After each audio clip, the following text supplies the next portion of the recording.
Cambiar de información, José, ¿no? Volvemos a algo que anticipábamos al Claro. principio del programa, que fue este fallo de la Corte Suprema de Justicia, en donde de alguna manera se declara inconstitucional el pago de ganancias, en un caso concreto, ¿no? Que era el que había ocurrido en Paraná.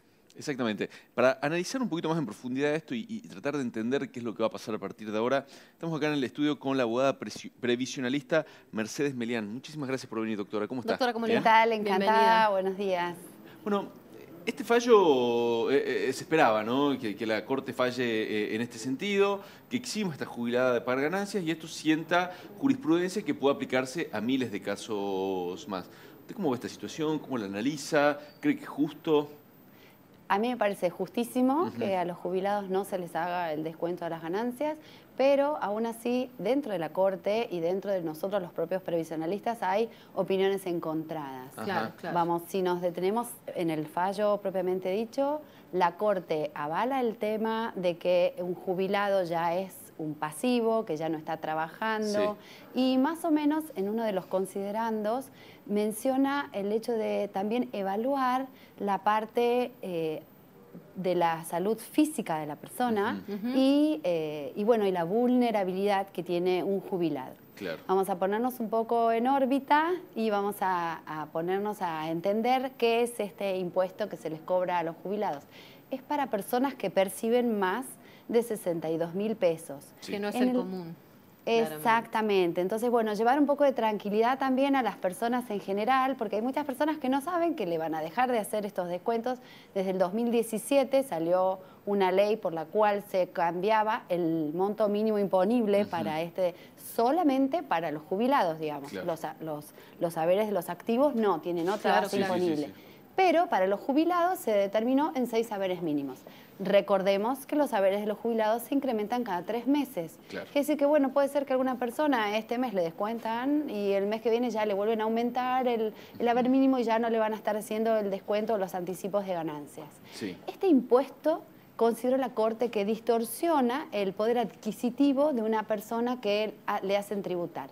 Si nos ponemos un poco en el momento en el cual la señora García inicia su trámite, la señora García era docente y diputada de la provincia de Entre Ríos, entonces tiene un haber mucho más superior. Yo he leído algunos comentarios, era como 15 veces un haber mínimo, entonces estamos diciendo cobra... A ver, no lo tengo chequeado, pero cobraría más o menos más de 150.000 pesos. Entonces decís, bueno, a ver, demostrame realmente que con ese haber no te alcanza. Comillas, ¿no? Comillas. Entonces, en realidad, lo que se está tratando de hacer es que, y la Corte es lo que nos pide, que el Poder Legislativo, el Poder Judicial no puede modificar leyes, porque para eso está el Poder Legislativo. Entonces, bueno, señores legisladores, diputados, senadores, reinventen el ítem que tiene que ver con los jubilados y establezcan nuevos parámetros.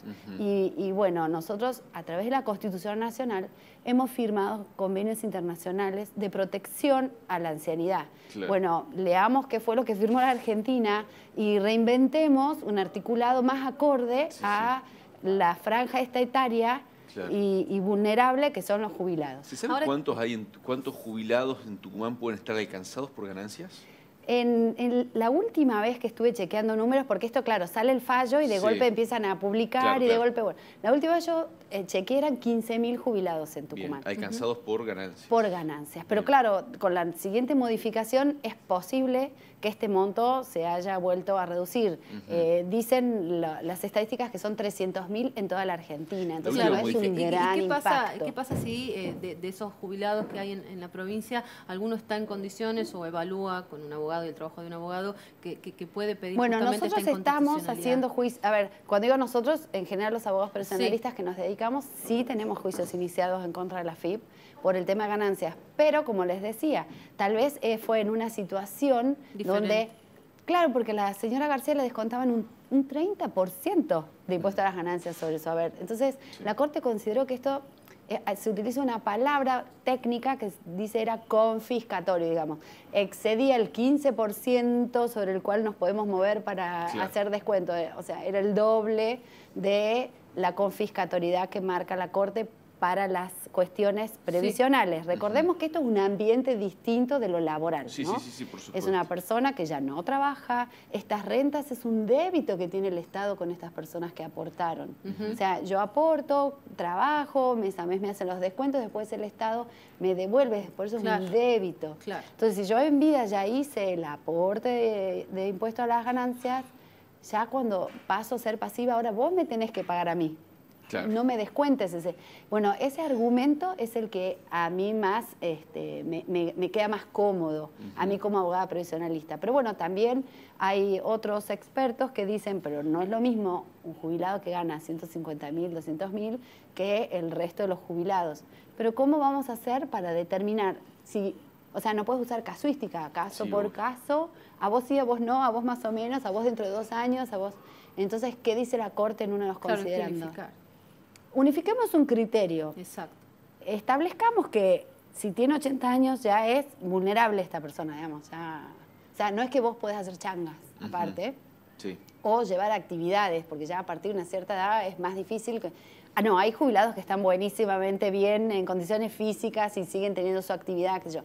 Pero en general hablo. Pero no es lo general, claro. Claro, en general, digamos, ya pasan a tener otras necesidades distintas hasta de cuando se jubilaron. Sí. Entonces, establezcamos, digamos, la Corte no puede decir es inconstitucional esto porque le corresponde al Congreso evaluar o reevaluar. Claro. Pero sí, el Congreso podría decir, bueno, para jubilados con otros parámetros, con otros porcentajes y establecer, porque... ¿Cree que se va a poder llegar justamente a una instancia de ese tipo, ¿no? Donde el Congreso pueda finalmente unificar de alguna manera?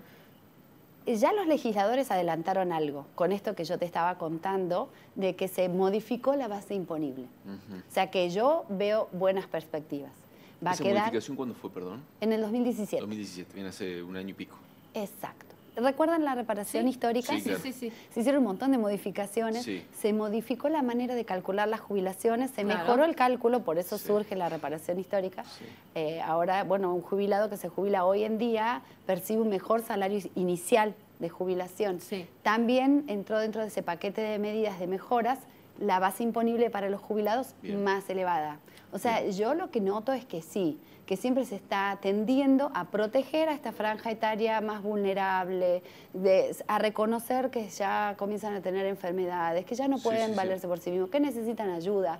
Digamos, yo creo que sí. Pero bueno, va a ser un tema de debate también para el Congreso, decir... Hasta que lleguemos a una hipotética modificación de esta norma en el Congreso, ¿se puede esperar una catarata de juicios, una avalancha de juicios, mayor demanda en la justicia por este tema? Sí. Siempre dicen que los reajustes de ver se acabaron, chicos, y yo les prometo que cada mes tenemos nuevos ítems o nuevos fallos que nos vuelven a abrir ventanas dentro de lo que es la actividad jurisdiccional. Hemos leído en distintos medios, también la Gaceta lo toma, que también se podría revisar sentencias que ya se pagaron, a las cuales se les hizo el descuento de impuesto a las ganancias. Entonces decir, bueno, a ver, hemos mejorado las condiciones, ya se está decretando que esto no correspondería a nosotros los pasivos, entonces también volver sobre sentencias que ya se abonaron con los descuentos y volver para atrás y decir, no, devolveme, porque en realidad las últimas sentencias ya salen sin el descuento de las ganancias. Por eso digo, hay una evolución favorable, al 2017. pero tenemos para atrás otras sentencias y jurisprudencia donde sí les hacían el descuento a las ganancias. El jubilado es, el jubilado tucumano, es de pelear por este tipo de cosas, es de todos, claro, sí, en general. Bueno, nosotros en el estudio tenemos juicios de impuesto a las ganancias más viejos con otra jurisprudencia anterior a García. También es importante destacar que cada persona tiene que pedir la inconstitucionalidad en su propio haber, ¿no? Cada uno tiene que hacer, iniciar el juicio o hacer el trámite. Es un juicio, hay que hacer un juicio. Hay que hacer un juicio. Primero una etapa administrativa. Mucho, ¿no? Ese es el otro punto, Ese es el problema para los jubilados, porque por ahí, bueno, nosotros solemos recibir muchos reclamos de este tipo, sobre todo por la cuestión de la movilidad, ¿no? Que hay mucho en Tucumán. Y llevan años. Hay gente que lamentablemente no logra una solución. 8, 10 años, y después para que ANSES abone. Y esto no tiene que ver ver con los gobiernos, ¿no? Esto ya es una estructura Burocrática medio que burocrática que ya lleva muchos años de ejercitando la traba, ejercitando el previo, ejercitando... Sí, las personas se encuentran con mucha burocracia, eso es real. Claro. Por más que se intentó reducir un poco, ANSES ya no apela una cierta cantidad de sentencias, hay otras que ya no van a la corte, antes nos mandaban hasta la corte. Claro, o sea, yo tenía, iniciaba el juicio acá. La cámara era en Buenos Aires, imagínense. Me iba el juicio a Buenos Aires, que no sé si han visto fotos, eran por los pasillos, 5.000 expedientes en los pasillos esperando que la cámara emita un dictamen. Y de ahí lancé, no contento, me mandaba a la corte. Claro, entonces, no, eso ya se simplificó un montón. Es un poco más ágil. Las nuevas tecnologías también se están aplicando en el Tribunal Federal, entonces también eso agilizó un montón que nosotros podamos hacer notificaciones electrónicas, ya podemos ver los expedientes. Son juicios federales, son de la órbita federal. El contrincante es la FIP en el caso de ganancias y con intervención del ANSES. ¿Qué cantidad de juicios logran finalmente un fallo positivo vinculado a reclamos de jubilados? De AFIP estamos todavía en trámite. No hay ninguno. De Tucumán, yo no tengo, puede ser que otro colega tenga. Pero en general, como para... estábamos en realidad, lo que nosotros hacemos es esperar ese leading case, es una opinión de la Corte como para después encolumnarnos y agregar esto a los juicios que ya están en desarrollo. ¿Y el leading case fue esto? Bueno, era lo que nosotros esperábamos. En realidad es una casi leading case. Nos hubiese encantado que la Corte diga es inconstitucional el artículo 79 de la ley de ganancias. Nos hubiese encantado que en vez de mandar un montón de páginas explicando los derechos de la ancianidad, y aparte hay una parte que me encantó que dice la evolución jurisprudencial de esta Corte y me nombra todos los fallos hasta acá favorables a los jubilados, que son muchos. Bueno, y bueno, me hubiese encantado que este sea uno más de esos que digan, bueno, yo invoco fallo García y ya no le descuentan más a los... No. Claro. Lamentablemente me deja una ventana abierta, no la puerta grande, y tengo que demostrar la vulnerabilidad, la edad, tengo que demostrar si están... O sea, es como que me hace trabajar un poco más, no solamente en la parte del derecho. ¿Qué opina de la postura del presidente de la Corte, Rosenkrantz, que votó en contra? En disidencia. He leído el voto de Rosenkrantz. No sabía que me iban a preguntar, pero bueno, lo he leído de curiosa.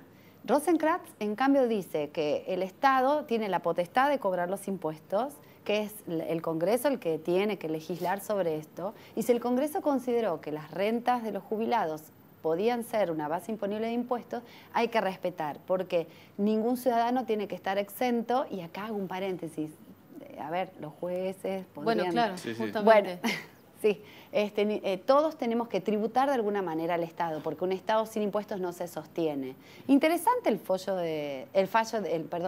de Rosenkrantz. Claro, pero abre ahí un montón de polémica con respecto a eso también. Y la otra polémica que yo leo en lo que él opina es que veníamos hablando de la doble imposición, que yo comencé esta conversación con ustedes diciendo, bueno, si yo en vida ya les pagué el impuesto a las ganancias, ya en el haber de pasividad, son ustedes los que me deben. Bueno, él dice que la doble imposición no se tiene que interpretar de esta manera, como yo les vengo contando. O sea, me gusta mi manera de verlo.